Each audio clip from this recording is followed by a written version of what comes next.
성부와 성자 성령의 이름으로 아멘. 하늘을 우러러. 사랑하는 하느님 아버지 뜻 안에서 스승이신 예수님과 도움이신 성령님과 사랑하는 성모님과 성 요셉 아버지와 성 미카엘 대천사와 하늘의 모든 거룩한 천사들과 성인들의 전구를 청하며 기도드립니다. 예수님과 어머니 하나 되신 성심 안에 오늘도 하느님 아버지께서 사랑하시는 인류의 모든 영혼들, 그 중에서도 대한민국과 미국에 살아가는 아버지께 속한 자녀들과 또 트럼프 대통령과 트럼프 대통령을 돕고 협력하는 선의 모든 세력들의 인성을 강하게 끌어안아 예수님과 어머니 하나 되신 성심을 통해 아버지 대전 앞에 봉헌드립니다.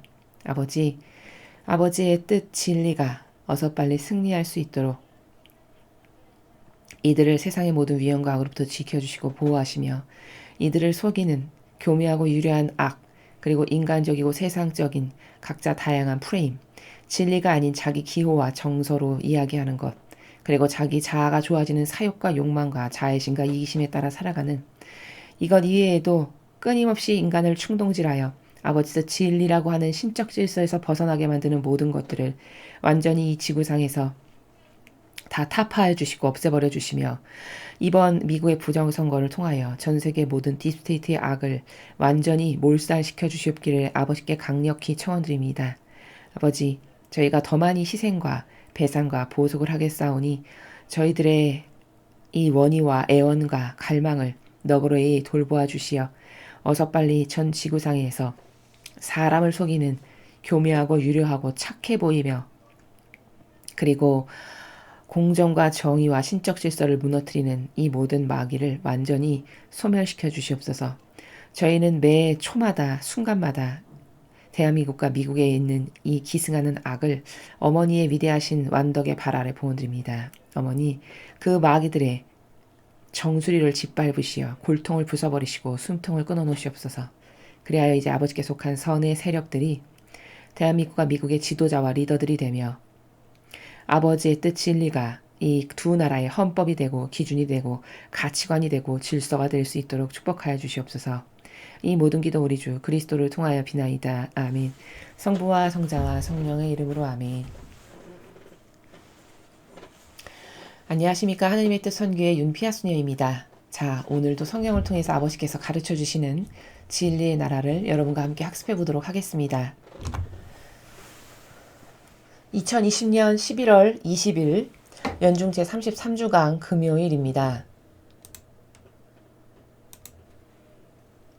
제1독서 요한계시록 10장 8절에서 11절까지의 말씀입니다. 하늘에서 들려온 목소리가 나 요한에게 말하였습니다. 가서 바다와 땅을 디디고 서 있는 그 천사의 손에 펼쳐진 두루마리를 받아라. 그래서 내가 그 천사에게 가서 작은 두루마리를 달라고 하자 그가 나에게 말했습니다. 이것을 받아 삼켜라. 이것이 네 배를 쓰리게 하겠지만 입에는 꿀같이 달 것이다. 그래서 나는 그 천사의 손에서 작은 두루마리를 받아 삼켰습니다. 과연 그것이 입에는 꿀같이 달았지만 먹고 나니 배가 쓰렸습니다. 그때에 너는 많은 백성과 민족과 언어와 임금들에 관하여 다시 예언해야 한다 하는 소리가 나에게 들려왔습니다. 주님의 말씀입니다. 하느님 감사합니다. 자, 지금 여러분이 저와 함께 읽으신 이 계시록의 내용은 어제까지 계시록을 매일 학습하셨으면 어떤 상황인지 이해가 되실 겁니다. 이 계시록의 이 예언은 아무나 봉인을 뗄 수 있는 자격이 없다라고 천상에서 슬퍼했습니다. 그리고 이 계시록에 지금 우리가 보고 있는 이 내용을 볼 수 있는 자격은 오로지 어린 양이신 예수 그리스도밖에 안 계시다라고 했죠. 그리고 7번 봉인, 즉 완벽하게 봉인된 소중하고 중요한 예언이므로 함부로 아무나 뗄 수가 없게 완벽의 수인 7이라고 하는 상징의 숫자를 사용함으로써 완벽하게 봉인이 되었다. 그리고 그 완벽한 것을 띨 수 있는 자격은 온 인류를 위한 희생과 배상과 보속을 한 치 오차 없이 다 해내신, 그래서 아버지께 모든 영혼을 다 되돌릴 수 있을 만큼의 흠 없는 완벽한 희생의 산 희생제물이 대신 예수님만이 그 자격이 있으셔서 봉인을 떼고 보셨죠. 그리고 나서 이제 그 내용을 천사를 시켜서 사도 요한에게 전달해 주고 있는 내용을 지금 여러분이 오늘 10장을 보고 계신 겁니다. 그래서 요한은 이 두루마리에 펼쳐진 것을 천사에게 전달받고 그것을 보고 마치 눈앞에 펼쳐진 환시와도 같은 이 계시의 내용을 보고 적어서 우리에게 지금 오늘날까지 전달이 되고 있는 거다라는 것을 이런 전반적인 내용을 제가 첫날에도 말씀을 드렸습니다. 자, 하나하나 살펴보면 하늘에서 들려온 목소리가 요한에게 말했다. 이렇게 전하고 있죠. 가서 바다와 땅을 디디고 서 있는 그 천사의 손에 펼쳐진 두루마리를 받아라.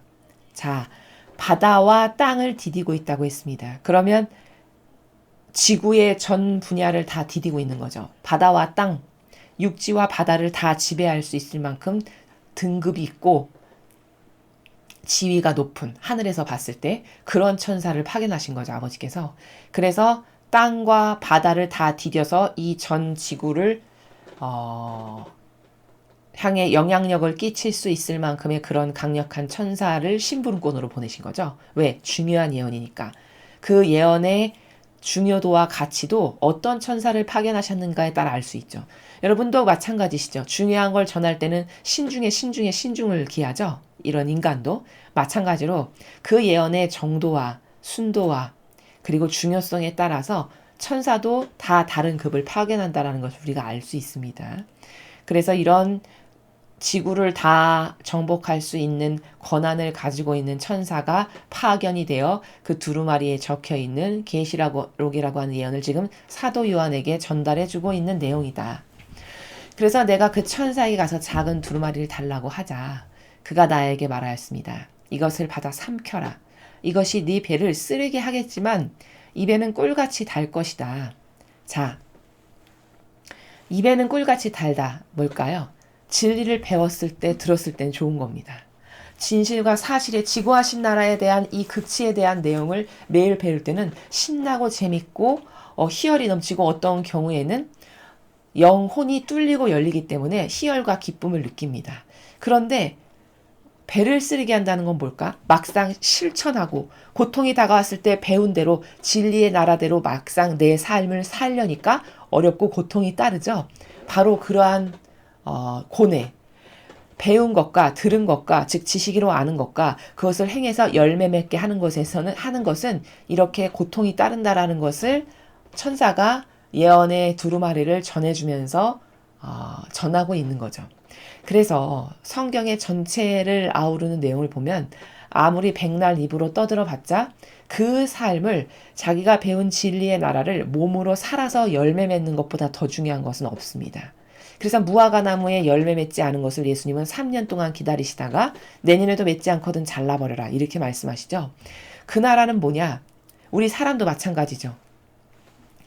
백날 입으로 말한다고 한들 그 사람이 그 고통과 희생을 사랑해서 어떤 굵직굵직한 열매를 맺은 게 있어야 그 사람의 인격을 그런 사람이라고 동등하게 보지 말만 하는 사람을 인격이 훌륭하다라고 하지 않듯이 그런 내용을 지금 천사가 두루마리에 적혀있는 예언을 전하면서 사도 요한에게 말하고 있습니다. 그래서 나는 그 천사의 손에서 작은 두루마리를 받아 삼켰습니다.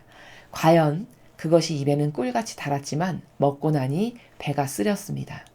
꿀같이 달았지만 천사가 말한 것처럼 그 예언의 진실과 사실은 무궁무진한 세계고 지고한 세계고 끝을 알 수도 없고 넓이와 높이와 깊이도 알 수 없을 만큼 이렇게 탐복해마지 않을 만큼 아름답고 매력적이고 들으면 들을수록 행복하고 지성이 기쁨으로 가득한 이런 세계이지만 그러나 그것을 전해야 되고 실천으로 살아야 되는 그 삶은 고통스러운 거다라는 것을 9절 10절에서 우리가 볼 수 있죠. 그때 너는 많은 백성과 민족과 언어와 임금들에 관하여 다시 예언해야 한다 하는 소리가 나에게 들려왔습니다. 자, 여러분 오늘 지금 10장 8절에서 11절까지의 내용 중에서 가장 중요한 내용이 바로 11절입니다. 11절의 말씀이 어떤 나라인지를 이해해야만 오늘 이 일독서를 이해한 것이라고 볼 수 있습니다. 중요한 건 뭐냐? 다시 예언해야 한다. 이렇게 말씀하셨어요. 천상에서. 다시 예언해야 된다는 건 뭘까요?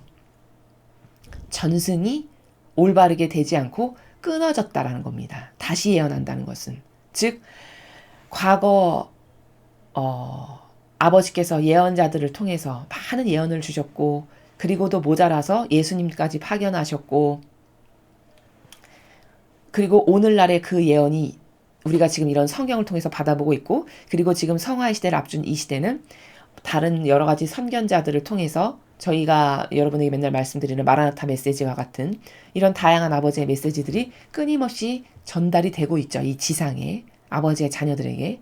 근데 문제는 뭐냐면 그 과거에 아버지께서 직접 아브람, 모세 이런 훌륭한 사람들을 통해서 끊임없이 계승되고 전승되기를 원해서 전하셨던 아버지의 예언이 중간에 바리새인 율법학자 같은 세력들 때문에 제대로 전승이 되지 않고 끊어졌다라는 겁니다. 그러니까 너는 다시 그 끊어진 전승, 그래서 아버지의 뜻, 그분의 가르침, 그리고 예수님의 정신, 모범, 카리스마 이거대로 살아야 되는데 그렇게 살지 못한다는 것은 그 전승이 그대로 잘 이어지지 못했다라는 것이죠. 그것을 너는 다시 예언해야 된다. 똑바로 올바르게 다시 고쳐서 이 계시록을 통해서 인류가 미래에 펼쳐질 일, 앞으로 어떤 세상이 올 거고 마귀가 어떻게 날뛸 거고 어떻게 망할 거고 그때 하느님께 속한 자녀들은 어떤 반향을 해야 하고 이런 것을 전부 다 적혀있는 이 계시록을 다시 인류에게 예언함으로써 뒤틀리고 잘못된 전승을 나의 자녀들, 나에게 속한 그 세력들, 선의 세력들이 다시 새롭게 계승하고 전승해서 살아갈 수 있도록 너는 똑바로 다시 예언해야 된다라는 것을 사명으로 주시면서 계시록이 적혀있는 두루마리를 지금 건네받고 있는 상황이라는 겁니다. 그러니 여러분 제가 앞에서 계시록을 맨 첫날 할 때 말씀을 드렸듯이 그러므로 예언의 중심은 계시록이다라고 정확하게 여기서 입증이 되는 겁니다. 왜? 천상에서 큰 소리가 아버지가 말씀하셨는지 천사가 말씀하셨는지는 모르겠지만 천상에서 말씀하시기를 다시 예언해라 명령하셨어요. 다시 변질되고 뒤틀리고 끊어진 예언을 똑바로 올바르게 이 계시록이라고 하는 것을 통해 다시 너는 똑바로 예언해라 라는 사명이 사도 요한에게 주어졌다라는 것을 통해서 우리는 계시록이 얼마나 중요한 것이며 아무나 뗄 수도 없어서 뗄 자격이 예수 그리스도께만 있었다라는 이 두 번째 점을 통해서도 계시록이 얼마나 중요한 것을 또 알 수 있고 또 너가 다시 예언해라 라고 이렇게 명령을 받은 내용을 통해서 초대 그리스도 교회를 보면 예수님이 12명의 제자를 뽑았을 때까지는 예수님의 정신이 그나마 계승이 됐습니다. 12명의 제자가 다 순교하고 복음 선포하다가 다 그렇게 순교해서 죽었죠. 근데 12명의 제자가 그 대가 끝나고 나니까 그것이 올바르게 전승이 되지 못해서 가톨릭이 그리스도교가 로마라고 하는 제국과 손을 잡아요. 그래서 로마 가톨릭인 겁니다. 로마 가톨릭이 생긴 것은 로마라고 하는 대제국이 그 많은 이방인들을 다스리기에 가장 좋은 종교가 그리스도교였습니다. 그리스도교인이 많았기 때문에. 그래서 정치적 목적과 이유 때문에 그리스도교를 받아들여요. 그래서 전체를 통솔하기가 쉽게끔 하기 위한 이런 정치적 목적으로 그리스도교를 받아들입니다. 그래서 그때부터 로마 가톨릭이라는 이름으로 불리게 돼요. 그래서 여러분이 세계사 시간에 많이 배우셨듯이 그때 이후부터 끊임없이 계속 변질이 됩니다. 오늘에 이르기까지. 그래서 중간에 보면 막 과거에는 교황이 황제보다 더 권한이 강력하고 막강해서 엄청난 권한을 휘두르고 교황이 살아가는 곳은 황금으로 가득한 수도꼭지까지도 황금이었다라는 이런 중세시대의 많은 역사로 서술된 것들을 보면은 그런 내용을 우리가 많이 알 수 있죠. 그리고 사욕과 욕망으로 날뛰어서 참 입에 담기도 힘들 만큼의 많은 죄악을 저질렀던 것이 또한 가톨릭의 오욕적인 역사죠. 이게 다 뭘까? 예수님이 가르치셨던 모범으로 보이셨던 것의 계승이 전승이 똑바로 되지 않고 뚝 끊어진 거죠. 12명의 제자가 죽고 나니까.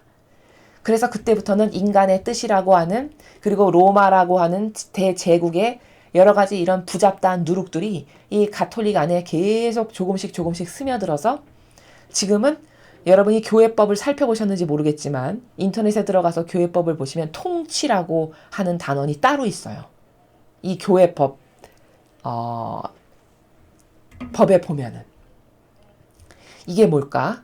이게 벌써 인간적이라는 나라예요. 여러분 예수님이 통치라는 정신에서 당신의 백성들을 대하신 적이 한 번도 없으시죠? 늘 그들의 종이 되라. 네가 높아지고 싶거든. 그리고 내 양들을 잘 돌봐라. 베드로에게 3번이나 말씀하실 만큼 예수님의 원래 정신은 이런 거였단 말이죠. 근데 그것이 변질되기를 지금은 로마 가톨릭의 교회법에 가면 통치라고 부른다고요. 그 챕터가 따로 있다고요. 이게 뭘까? 자신들은 이 영혼들 위해 군림하는 왕이라는 걸 내재적으로 전제하고 있는 겁니다. 그럼 이게 얼만큼 멀어지고 변질됐는지를 이 단어 하나를 통해서도 그들의 사고방식과 인식체계가 얼마나 예수님하고 다른지를 알 수 있다는 거죠. 이게 뭘까? 전승이 끊어진 거예요. 계승이 끊어진 겁니다. 그래서 너는 다시 예언해라. 다시 이 엄청나게 중요한 계시록에 담겨 있는 사실, 먼 미래 마지막 시대에 펼쳐질 일이 적혀 있는 예언서잖아요. 어떻게 망할 거고, 마귀가 어떻게 마지막에 망할 거고, 자녀들이 어떻게 핍박을 당할 거며, 그러니까 마지막 시대는 어떻게 반향해야 되고, 뭘 준비해야 되고, 새천년, 새하늘, 새 땅이 도래할 건데, 거긴 어떤 자녀들이 초대받고 그 나라의 주인공이 되려면 어떻게 해야 되고, 이런 모든 것이 적혀 있죠. 얼마나 중요한 예언인지 아시겠죠?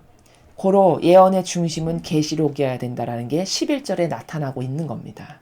고로 모든 예언서 중에 가장 중요시돼야 될 건 요한계시록입니다. 아버지께서 이렇게 말씀하시고 당부를 하시면서 사도 요한에게 전할 만큼의 중요성, 가치를 갖고 있다는 거예요. 자, 그럼 여러분, 저렇게 변질되어서 전승이 끊어져서 하느님께서 사도 요한을 통해서 너는 다시 예언해라 라고 말씀하실 만큼 계승은 중요한 거예요. 전승은 엄청 중요한 겁니다. 자, 객관화시켜서 한번 살펴보도록 하죠. 여러분, 우리나라의 건국 초기의 이념이 이승만 대통령이 세우신 헌법인데 그 헌법을 여러분이 역사를 얼마나 아시는지 모르겠지만 미국이라고 하는 민주주의의 토대와 근간과 뿌리를 탄탄히 갖고 있는 그 나라에, 게다가 그 나라는 성경을 기반과 근간으로서 세워진 그 훌륭한 헌법을 이승만 대통령이 대한민국이라는 나라를 세울 때 가지고 들어와서 세우셨어요. 그럼 이것이 전승이 대대손손 잘 변질되지 않고 이루어져야 발전적 나라가 되는 겁니다. 근데 그 전승이 잘 이루어졌습니까? 아니죠. 여러분, 오늘날의 국회의원들이 법을 바꾸는 것을 한번 보십시오.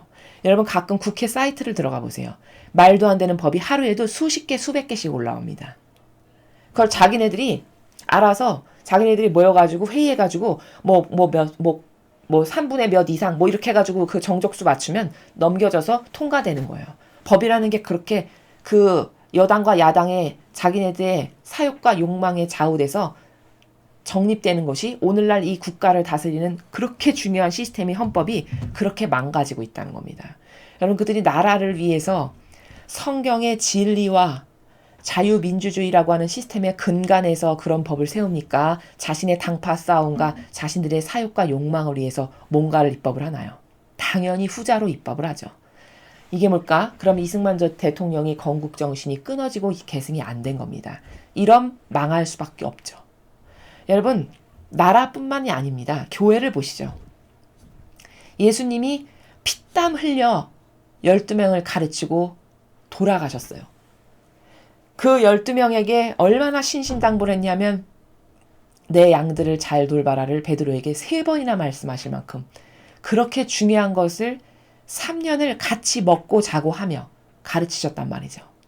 그럼 옆에서 먹고 자고 하면서 본 사람은 남다른 각오와 정신이 새겨진 게 있겠죠. 그 12명까지는 괜찮았어요. 예수님의 제자들.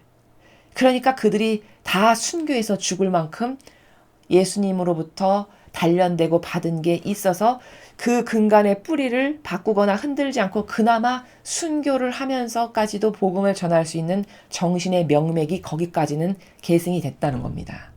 그럼 그 가르침과 정신과 모범과 카리스마가 똑바로 계승됐다면 오늘날까지, 여러분, 오늘날의 로마 가톨릭이 이렇게 됐을까요?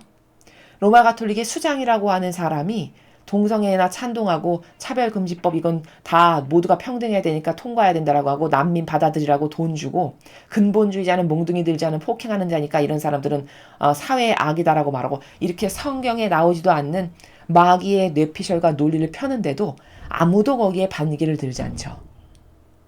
그럼 이건 뭘까? 너무나도 심각하게 변질된 거죠. 어느 정도 변질된 게 아니라 처음에 근원을 찾아볼 수가 없을 만큼 변질이 된 겁니다.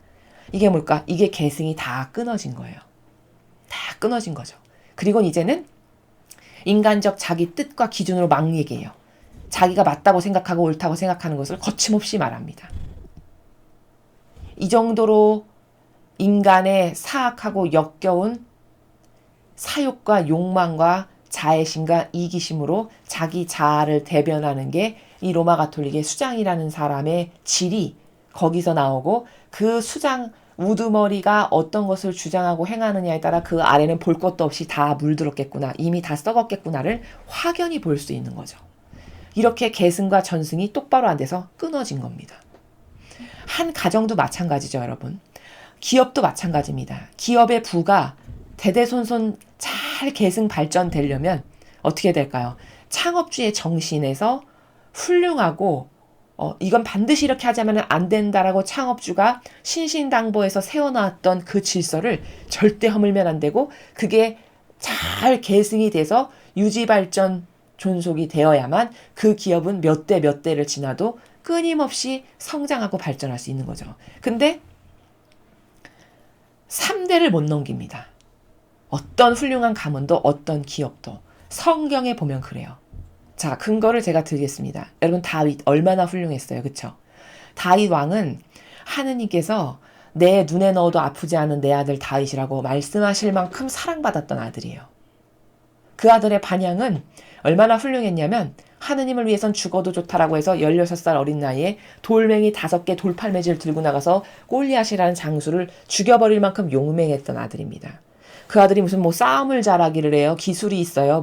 그저 양만 치던 평범한 보잘것없는 소년이었어요. 근데 얼마나 믿음이 뛰어났고 얼마나 하느님과의 관계성에서 진실했으면 그 소년이 돌팔매질에 적군의 장수가 나가 떨어지게끔 아버지께서 그 영혼을 돌보시고 함께 하시고 늘 그를 도와주시는 걸 우리가 성경에서 볼 수 있죠. 자, 그럼 그 다윗 가문이 계속해서 유지 발전하고 더 훌륭해지려면 그 다윗의 정신 중에 속성적으로 갖고 있는 훌륭한 것이 2대, 3대, 4대에도 계속 전승이 끊어지지 않고 잘 돼야 돼요. 근데 여러분 어디 그런가요? 솔로몬 초반에는 잘 나갔습니다. 저는 너무 비루하고 못나서 주님의 자녀들을 통치할 능력이 안 되니 저에게 지혜를 주십시오. 초반에는 괜찮았어요. 근데 후반으로 갈수록 어땠죠? 솔로몬이 변질되어 나가는데 여자의 정신을 못 차려요. 온갖 이방인 여자들을 다 왕비로 맞아들여서 심지어 절대로 해서는 안 되는 아버지의 노여움과 역겨움을 산 짓이 뭐냐? 이방 신에게 가서 분양해주고 절하고 거기다가 우상숭배를 합니다. 이래서 눈에 나기 시작해요. 이게 뭘까? 그 일대를 넘기기가 그렇게 어려운 거예요. 그 전승이, 그 계승이, 그 훌륭한 정신이. 그래서 결국 솔로몬까지는 어떻게 비틀 어떻게 유지가 됐는데 그 아들대에 가니까 10개의 지파로 산산조각 다 갈갈이 찢어서 나눠지죠. 그래서 남유다와 북이스라엘이라고 하는 그 2개의 갈라진 분파로 이제 나눠지게 되죠. 이렇게 3대를 가지를 못하는 거예요. 2대에서마저도 흔들흔들. 이 성경에서도 볼 수 있고 이 나라의 근간도 그렇고 로마 가톨릭에 저렇게 변질된 것을만 봐도 우리는 여기서 발견해야 될 게 뭐냐? 올바른 정신을 계승한다는 것은 전승한다는 것은 얼마나 어려우면서도 동시에 중요한 것인가라는 것을 꼭 알아야 된다는 겁니다. 나라의 명운도 거기에 달려있고 한 기업의 명운도 거기 달려있어요. 가문이 흥망성쇠하는 것도 뭐죠? 훌륭한 일대에 살았던 사람의 정신이 유지, 계승, 발전, 전승 안 된다. 이러면 망하는 건 순식간이라는 거예요. 여러분 다윗 가문이 망하는 걸 보십시오. 그 한 대를 못 넘어가잖아요. 그것뿐만이 아닙니다. 성경을 여러분이 찾아보세요. 훌륭했는데 그 아들 3대 3대가 아니라 2대에서부터 삐걱거리고 빠그라지고 이런 것이 거의 다예요. 인간 역사에 훌륭하다라고 하는 가문과 나라가. 여기서 우리가 발견해야 될 중요한 원리가 뭘까? 계승하는 게 얼마나 중요한가, 올바른 정신을. 이 올바른 속성을 후대에게 전승시키는 게 목숨보다 더 중요하다라는 것을 반드시 명심해야 된다는 겁니다. 여러분, 로마 가톨릭이 오늘날 저렇게 형편없는 마귀의 소굴이 되기 전에 내가 마귀의 도구가 돼야지 이렇게 해서 하느님의 일꾼이 됐을까요? 그런 사람 단 한 명도 없었을 거예요. 근데 그 올바른 정신을 계승하지 못하다 보니까 자꾸 인간적인 것이 끼어들게 되죠. 누룩처럼. 조금씩. 근데 거기 예수님의 정신과 가르침과 모범과 카리스마로 무장돼서 살아가는 사람이 없고 그 정신을 계승받은 게 없다 보니 어떤 게 기준인지를 모르는 거죠. 그러니까 인간적인 게 다 누룩이고 막인데 그걸 다 받아들이는 거예요. 그럼 처음에 100이었던 게 10% 점령당하고 또 한 몇십 년 지나면 또 10% 점령당하고 또 몇십 년 지나면 한 또 10% 계속 마귀가 갉아먹듯이 좀 먹듯이 점령당해서 지금은 어떤 시대냐.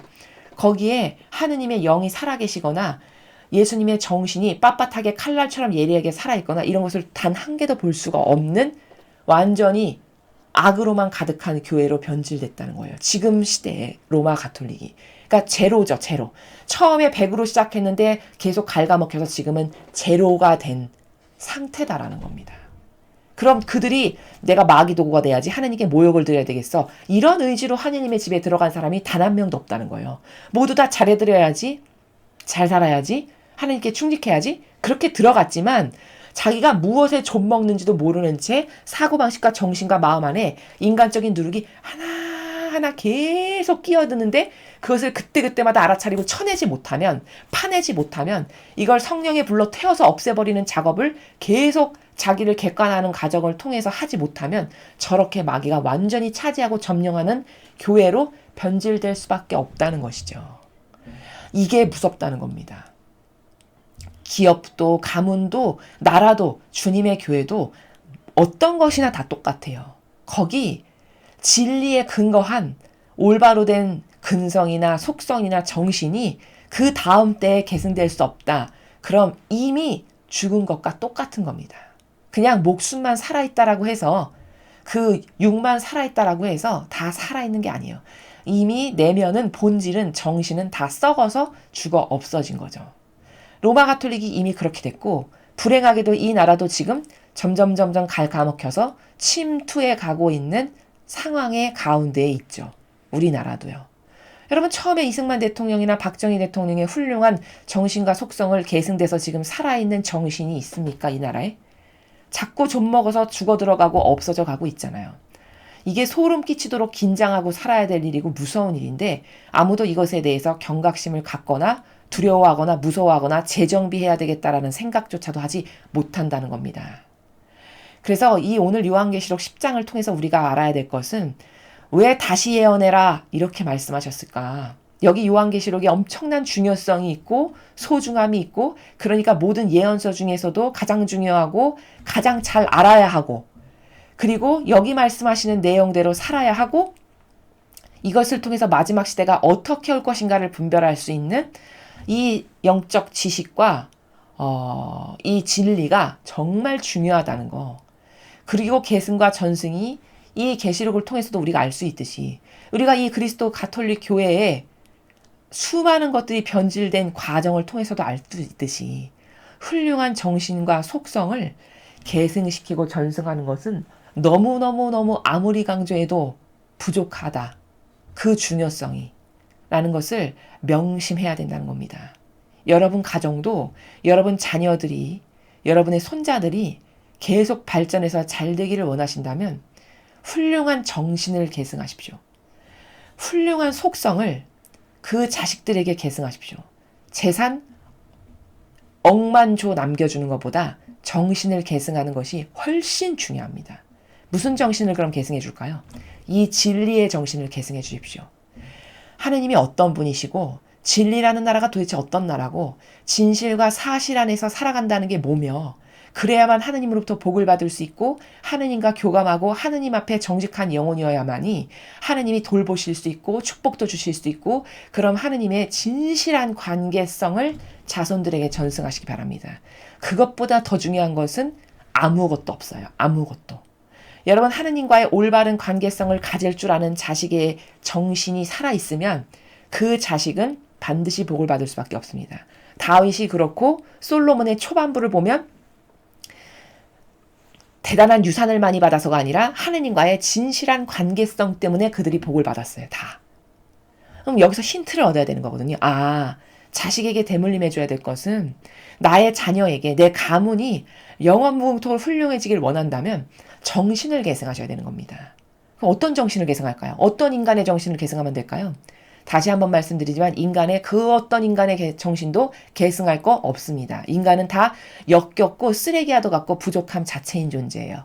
가지고 있는 사고방식이 자신의 사고방식이 얼마나 쓰레기인지를 깨닫지 못해서지 이 진리라고 하는 대낮보다도 더 태양보다도 뜨거운 빛 앞에 가면 그저 초라하기 이를 데 없고 내가 이 정도로 부정직하고 하느님 앞에 이 정도로 역겨운 사고방식의 존재였던가만을 끊임없이 발견할 수밖에 없는 그런 존재라는 거예요. 그러니 뭘 전해줘야 될까요? 이 진리라고 하는 이 성경에 나오는 예수님이나 어머니의 정신 있죠. 두 분의 가르침, 정신, 카리스마, 그분의 모범들.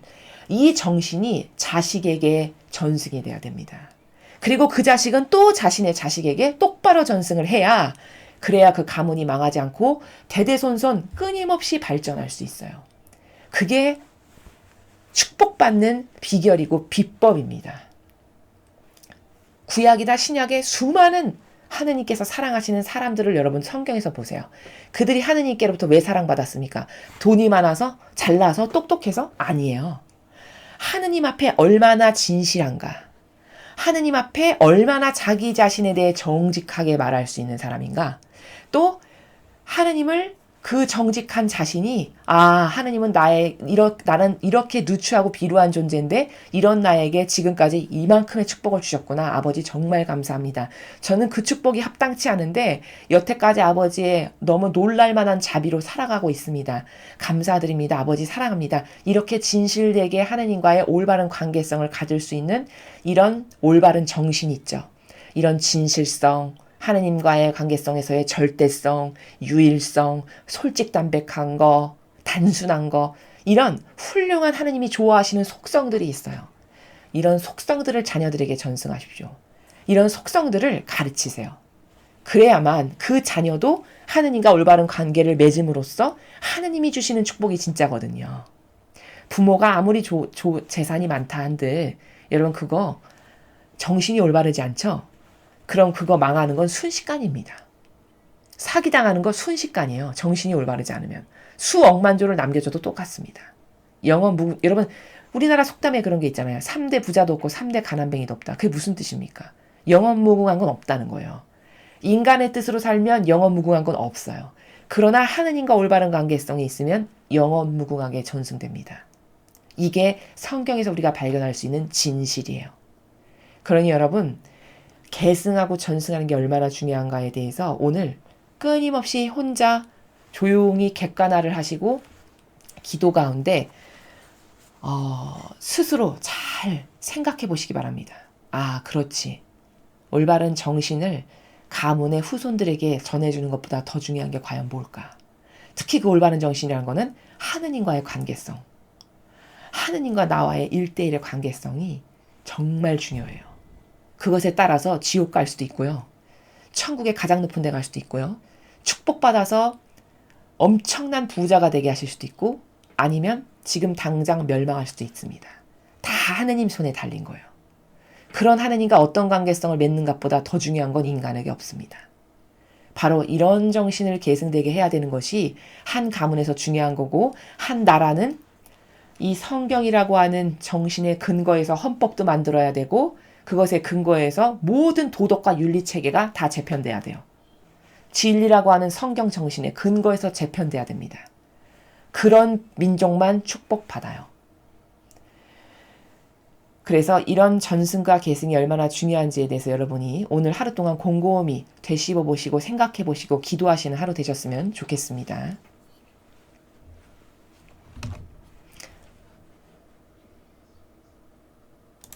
자, 계속해서 오늘 주신 복음 말씀 함께 보시겠습니다.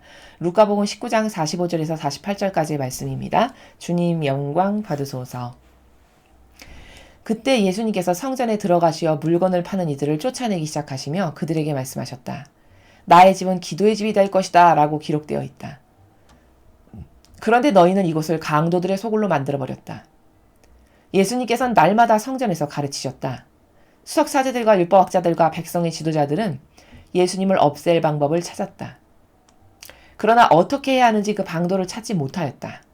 온 백성이 그분의 말씀을 듣느라고 곁을 떠나지 않았기 때문이다. 주님의 말씀입니다. 그리스도님 찬미합니다. 자, 여러분 여기 예수님께서 성전에서 물건 파는 사람들을 쫓아내시면서 뭐라고 하셨냐면 나의 집은 기도의 집이 될 것이다 라고 기록되어 있다. 어디 성경에. 그런데 너희는 이곳을 강도들의 소굴로 만들었다라고 하면서 환전상을 다 뒤집어 엎어버리고 채찍 만들어서 막 이렇게 치시고 이런 게 성경에 나오죠. 바로 그 부분입니다. 자, 그러면 여기서 우리가 알아야 될 건 뭐냐면 성전이라는 곳은 기도의 집이 될 것이다 라고 말씀하셨다는 거예요. 나의 집은, 즉 성전은 기도의 집이 될 것이다. 기도하는 집이라는 것이 포커스예요. 그럼 기도하는 집이 뭔가라는 것에 대해서 여러분이 오늘 구체적으로 확실하게 아셔야 됩니다. 여러분 보통 성당에 가요. 하느님 만나러 가지, 예수님 만나러 가지, 어머니 만나러 가지. 맞는 말씀이에요. 근데 그게 너무 막연하고 피상적이에요. 오늘 이 말씀도 나의 집은 기도의 집이 될 것이다. 성당은 기도하는 집 맞지. 그럼 여러분이 생각하는 기도하는 집이라는 건 이런 겁니다. 가서 눈 감고 묵주기도를 계속 묵주알을 돌리면서 해요. 그러다 가끔 이렇게 졸기도 하는 이런 기도. 이런 기도하는 집이다라고 생각하실 수 있다라는 거예요. 근데 그게 아니라 성전이라는 곳은 하느님의 집이라는 것은 기도의 집이다라고 말씀하신 저 기도의 집이라는 건 뭐냐면 아버지의 뜻을 행하는 집이라는 거예요. 기도의 집이라는 것은. 즉 다시 말하면 하느님의 뜻이 제 뜻입니다.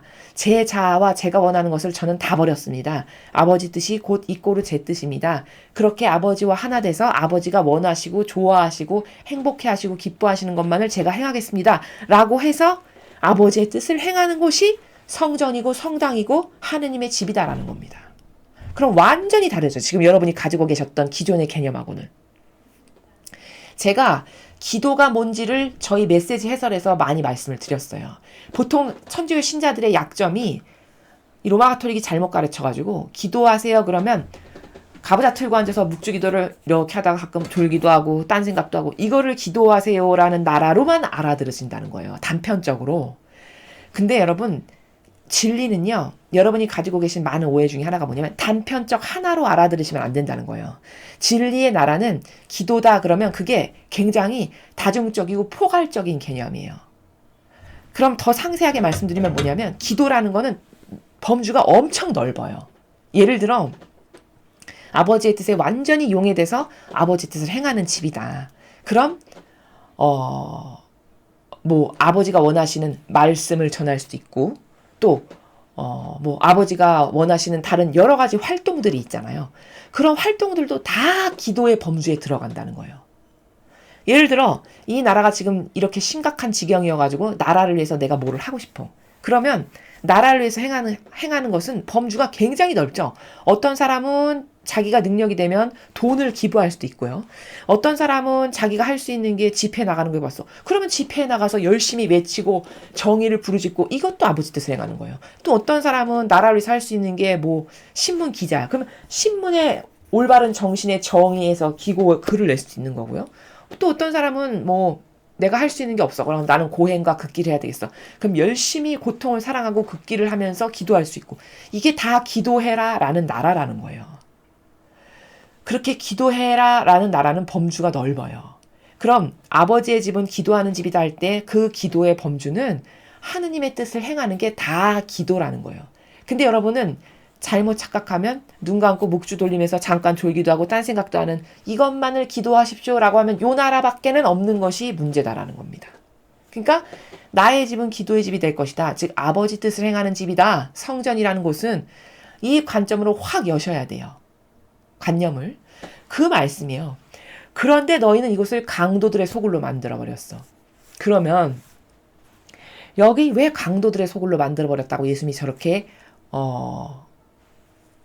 의본을 표출하실까? 그거는 이겁니다. 저 시대적 배경을 이해하면 이거예요. 이제 그 예물을 봉헌해야 되니까 사람들이 성전에 오면은 저 당시에는 뭐 가축, 소, 말, 뭐 자신들이 가지고 있는 기르는 가축, 뭐 여러 가지 것들로 예물 봉헌을 한단 말이죠. 그러면 이 시대 바리사 율법학자들이 얼마나 악랄하고 악독한 세력이었는지를 여러분들이 잘 이해를 못 하시는데 이 사람들이 얼마나 악랄하고 악독하고 참 역겨운 존재였냐면 저기 물건을 파는 이들이 있다라고 하잖아요. 자기가 이렇게 축성한 것만 제물로 가지고 들어갈 수 있다라고 해요. 이 바리사 율법학자들이. 집에서 가져온 거 안 돼. 여기서 사. 여기 성전 앞에서 파는 거. 그리고 그거 내가 이렇게 축성해주면 그거 가져가서 제물로 봉헌 드려. 이렇게 했단 말이죠. 그럼 여러분 가난하고 저 시대는 다 없이 사는 그런 시대인데 자기가 열심히 기른 닭 한 마리 중에 가장 양질의 예쁘고 잘생긴 닭을 가져와서 이렇게 바쳐드리면 될 것을 꼭 여기 와서 사라고 하고 내가 이렇게 축성된 것만 진짜야. 요렇게 해서 거기에서 축성된 것만을 비싼 돈을 내고 사서 바치게끔 했단 말이에요. 그러면 닭 한 마리가 예를 들어서 뭐 50원인데 거기다가 100원으로 받고 50원은 자기가 갖는 이런 시스템을 구현했단 말이에요. 그러니까 강도들의 소굴이라고 말씀을 하신 거예요. 예수님께서. 거기서 차익을 노려서 자기 이기심을 채우는 게 바로 남이 아니라 바리사 율법학자들이었다는 겁니다. 그러니까 예수님이 그걸 너무 잘 아시니까 강도들의 속을 니네들의 사욕과 욕망과 이기심이나 채우는 것이 내 아버지의 집이 아니다. 이 말씀을 하시는 거예요. 그래서 다 채찍으로 흐트러버리고 다 채찍으로 쳐내시고 다 뒤집어 엎으신 게 그래서라는 거예요. 감히 하느님의 집에 앞에 와서 네 사욕과 욕망을 채우기 위해서 가난하고 불쌍한 내 양들에게서 젖을 짜먹고 그렇게 말씀하시잖아요. 양의 젖을 짜서 젖 짜먹고 그 양 가죽 벗겨서 자기가 옷에 입는다는 게 바로 이 나라입니다. 그렇게 바리사이들과 율법학자들이 아주 위선의 극치를 달렸던 그런 세력들이었어요. 그래서 강도들의 소굴이라고 말씀하신 거예요. 강도죠. 갈취하는 거죠. 양들에게서. 그러면 오늘날 한번 생각해보죠. 오늘날 이 로마 가톨릭이 저 때의 저 수준과 다른가 같은가. 여러분 놀라지 마십시오. 여러분은 이 로마 가톨릭에서 성인 성녀라고 추앙과 받으면 엄청 훌륭하다고 생각해서 막 그 앞에 무덤 가서 인사도 하고 기도도 하시고 막 이렇게 하시잖아요. 그게 첫 번째 잘못된 거는 하느님 아닌 이외의 것에 절하는 게 우상 숭배하는 겁니다. 성경의 10계명에 우상 숭배하지 말라가 두 번째 계명이었는데 이 로마 가톨릭이 빼버려서 지금은 없어요. 찾아보십시오. 성경을. 과거에 아주 오래된 성경에는 두 번째 계명에 우상 숭배하지 말라가 버젓이 적혀 있습니다. 근데 다 개정판으로 바뀌어버린 성경 있죠? 거긴 두 번째 계명에 우상 숭배하지 말라는 말이 없어요. 언제 빼버렸는지도 모르게 이 로마 가톨릭이 빼버렸습니다. 근데 하느님은 한 분이신 하느님을 마음을 다하고 정신을 다하고 목숨을 다하고 힘을 다해 사랑하라가 1계명이잖아요. 그 하느님을 사랑하라는 게 가장 중요하니까 첫 번째 1계명인 거예요. 그리고 그 다음에 두 번째로 중요한 게 우상 숭배하지 말라는 거거든요. 이 정도로 우상 숭배하는 게 역겨운 짓인데 이 로마 가톨릭은요. 성인 성녀 엄청 위대한 것처럼 추앙해서 거기 가서 신자들이 머리 조아리면서 인사하고 복줄 것은 이렇게 빌게끔 만드는 그 행사를 누가 주도적으로 하냐? 로마 가톨릭이 주도적으로 해요. 그래서 신자들은 아무것도 모르고 그걸 따라합니다. 근데 우상 숭배는 뭐냐면 하느님 아닌 이외의 것에 절하고 흠숭하고 공경하는 게 우상 숭배예요. 그럼 여러분은 지난날의 신앙생활을 잘 생각해 보십시오. 얼마나 내가 많은 우상 숭배를 했던가를 잘 돌이켜 보시고 회개하셔야 된다는 거예요. 이게 제 말이 아니라 성경에 나오는 두 번째 계명인데 두 번째 계명을 여태까지 우리가 몰라서 어기고 산 거죠. 하느님께 모욕을 드린 거죠. 이것을 우리가 회개해야 된다는 겁니다. 근데 제가 자료를 찾다가 발견한 게 있는데 이 로마 가톨릭의 그 성인 성녀 10억 시성하는데 여러분 놀라지 마십시오. 몇 억씩 갖다 주고 10억 시성을 한답니다. 이게 진실이에요. 관심 있으신 분들은 인터넷에서 자료를 다 찾아보세요. 저도 이런 것을 위해서 자료를 다 찾습니다. 제가. 이 로마 가톨릭은 성인 성녀로 10억 시성시키는데 몇 억 주면 그게 빨리 되고요. 돈이 없잖아요. 그럼 늦게 되거나 심지어 안 될 수도 있는 게 로마 가톨릭의 시스템이에요. 이들이 만든 제도와 전통이라는. 이게 진실입니다. 믿기 어려우시겠지만. 이게 뭘까? 이게 강도들이 소굴이 됐다는 증거예요. 두 번째, 이 로마 가톨릭은요. 이 사제 있죠, 사제. 누군가가 이 교구에 신학생으로 왔어요. 근데 이건 제가 직접 들은 건데 어떤 신부님이 되게 유망하고 전도 유망하고 총망받고 다음번 주교감이다라고 소문이 돌잖아요.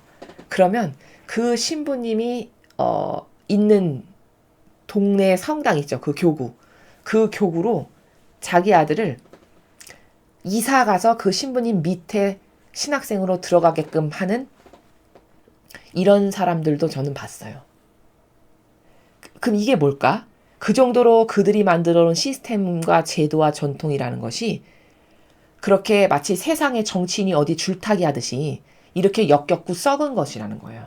그럼 그 밑에 가서 그 신부님한테 신학생 시절을 보내고 눈도장을 찍으면 다음에 좋은 본당으로 간다는 거죠. 그것을 위해서 전학가듯이 이사도 가요. 이건 제가 경험을 한 겁니다. 이게 이 로마 가톨릭의 역겨운 인간의 뜻이 조작해서 만든 제도와 전통이라는 게 바로 이거예요. 이게 뭘까요? 강도들의 소굴이 된 거죠. 그리고 은퇴하시잖아요. 원로에서 은퇴하시잖아요. 그러면 그 은퇴한 다음에 살 수 있게끔 다 이렇게 만들어 놓은 곳이 있거든요. 사제들이 살 수 있게끔. 근데 서울에 좋은 본당 있죠. 예를 들면 압구정이나 뭐 이런 아주 부자 동네. 거기에서 본당 사제를 하다가 이제 은퇴를 하시잖아요. 그러면 사제들이 살 수 있게끔 공동체를 만들어 놓은 곳에 들어가서 살지 않고 그동안 자기가 모아놓은 돈으로 아파트 얻어서 따로 나가 살아요. 왜? 간섭받기 싫고 터치받기 싫고 혼자 사람 두고 편안하게 왕처럼 살고 싶으니까. 이게 뭘까? 그럼 그 많은 돈이 그렇게 아파트를 막 수억짜리 아파트를 살 수도 있을 만큼의 돈을 자기가 평상시에 다 가지고 있었다라는 얘기죠. 그리고 공동체 생활도 안 하고 이건 수도자라 할 수 없고 이거는 성직자라 할 수 없는 거죠. 그 정신 자체가 예수님하고 완전 정반대니까요. 근데 그런 일이 버젓이 이미 오래전부터 다 관용처럼 일어나고 있는 일이에요. 이런 게 다 뭘까? 과거에 율법학자나 바리사이들이 저렇게 성전 앞에서 차액을 남기는 그걸 예물 하느님께 바친다라고 자기가 축성해야지만 바칠 수 있는 여기 와서 사라고 강요해서 거기서 차액을 남겨 먹어서 지가 착복해서 부자로 살았던 이런 강도들의 소굴이라는 그 나라가 그때만 그랬냐? 그때는 그래도 순박했죠. 그 기껏 친다들 등 쳐먹어봤자 뭐 그런 재물에서만 좀 등을 쳐먹는 거니까. 근데 지금은 아니죠. 그 수법이 가히 상상을 초월해요. 여러분 10억 시성하는데 몇 억씩 내야지만 된다는 거 들어보신 적 있으십니까? 저는 처음 알았습니다. 이런 교회가 됐어요. 그러니까 강도들의 소굴이라고 말씀하시는 거예요. 그러니까 슬픈 겁니다. 참 슬픈 거예요. 왜? 생각해보세요, 여러분. 수많은 사람들이 순교하고 핍박당하고 박해받고 그러면서 지켜온 신앙이죠, 이게. 이 신앙이 어떻게 지켜온 거냐? 수많은 사람들이 피로, 자신의 희생으로, 땀으로 고통을 감수하면서까지 박해 시대를 생각해 보세요. 그걸 묵묵히 이기고 참고 인내하고 말할 거 안 하고 이렇게 해서 지켜온 신앙이거든요. 그리고 또 예수님의 고통을 생각해 보세요. 여러분 5천 몇백 대를 사람이 맞으면 그 자리에서 즉사할 수 있어요. 즉사. 이미 5천 몇백 대 맞기도 전부터 심장이 마비돼서 즉사하거나 죽어버릴 수 있어요. 근데 예수님은 5천 몇백 대를 그 채찍, 여러분 그 채찍 보셨는지 모르겠는데 패션 오브 크라이스트라는 영화에 보면은 그 채찍 끝에 갈고리가 달려 있어요. 이렇게. 그래서 이렇게 한번 쫙 치고 내면 살을 뜯어냅니다. 그 갈고리가. 그런 채찍으로 5천 몇백 대를 맞았다고 생각해 보세요. 여러분이 그걸 버틸 수 있나? 그럼 그 많은 고통을 예수님이 왜 당하셨을까? 다 되돌리시려고. 악으로 넘쳐나서 점철돼서 인간이 너무 불쌍하니까 다시는 하늘나라에 갈 수 있는 그 기회가 없어 보여. 근데 내가 만들었어. 내가 창조했어. 내 자식이 다 지옥 가게 생기면 인간도 들끓쳐. 애끓어서 가슴이 미어지잖아요. 인간의 부모도. 그럼 사랑 가득하고 사랑의 극치이신 예수님은 얼마나 여기가 미어지실까 생각해 보세요. 여러분의 눈앞에서 자식이 죽어가는데 그 죽어가는 걸 살릴 수 있는 방법이 내가 대신 매 맞고 피 흘리고 고통받고 이것밖에 없어. 그러면 사랑이 가득한 올바르된 부모면 자기가 고통을 받는다라고 다 자원할 겁니다. 그럼 부족한 인간도 그렇잖아요.